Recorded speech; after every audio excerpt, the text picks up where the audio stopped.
We are eating in medieval England.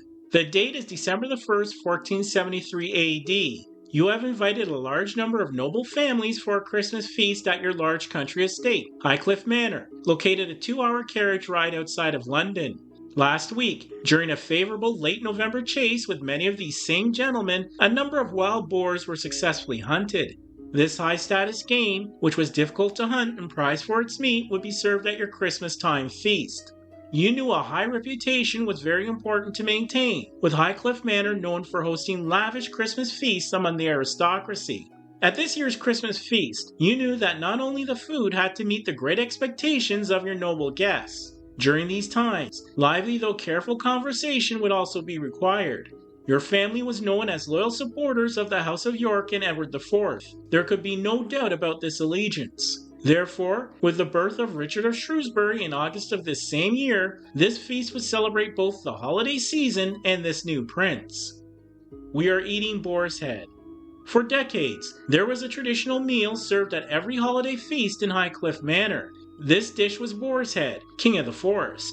The boar's head served at Christmas time celebrated Christ and the victory of good over evil, as well as bringing good tidings for the year ahead.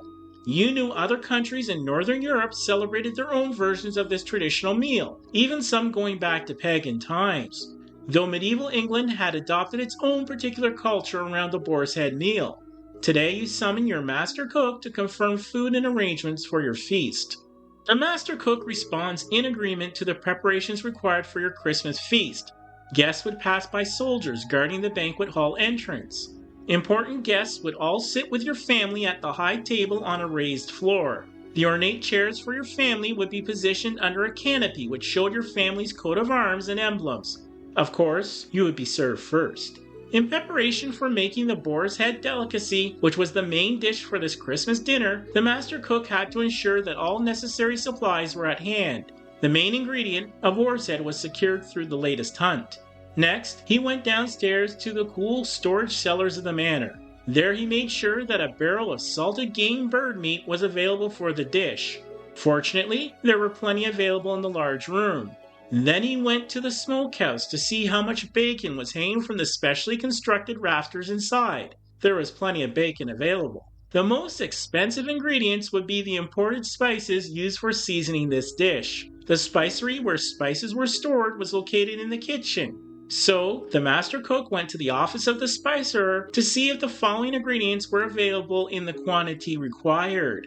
One important spice needed was black pepper. This was a costly ingredient, also known as black gold. Originating in Southeast or South Asia, at this time it was an expensive import from the Malabar coast of India.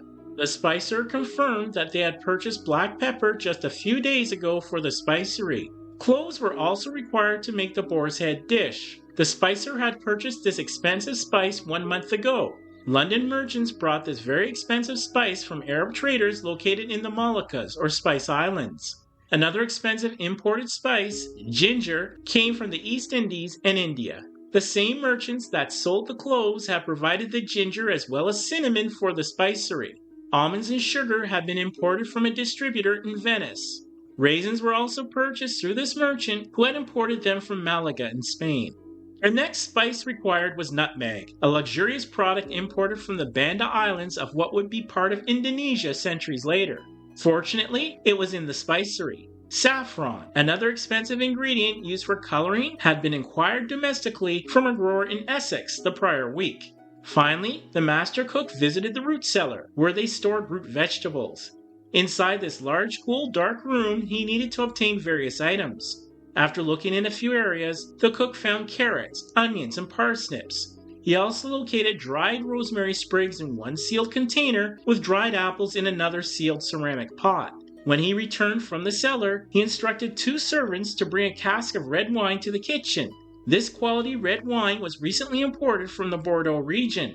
Preparation of the boar's head began 1 week in advance of the feast. During this time, the raw boar's head would be hollowed out with the eyes, nose, and mouth sewn shut. The tusks were left in place after cleaning. This head would be stuffed with bacon, roasted game meat, chopped onions, and spices in alternating layers before being sealed by string.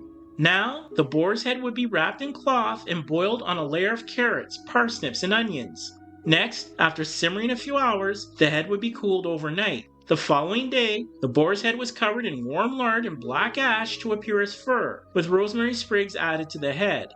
An apple was also placed in a boar's mouth. A special black sauce would be served with the boar's head. It was made from red wine, spices, sugar, and a preserved cherry syrup from sealed ceramic jars in the root cellar. This dish was the highlight of your Christmas feast at Highcliffe Manor. Servants delivered the boar's head on a very large platter to your noble guests in a traditional procession march. It was served in thick slices with boar's brawn and the black sauce. Brawn was considered a choice cut of meat in medieval times, taken from the shoulders of the boar. It was rich, fatty, and dark in texture. Interesting fact about an ingredient. Ginger in medieval Europe was a very expensive luxury. During the 14th century, this spice was such a valued commodity that just 1 pound in weight was often worth 1 live sheep. This episode's medieval food guide, Digestible Wisdom.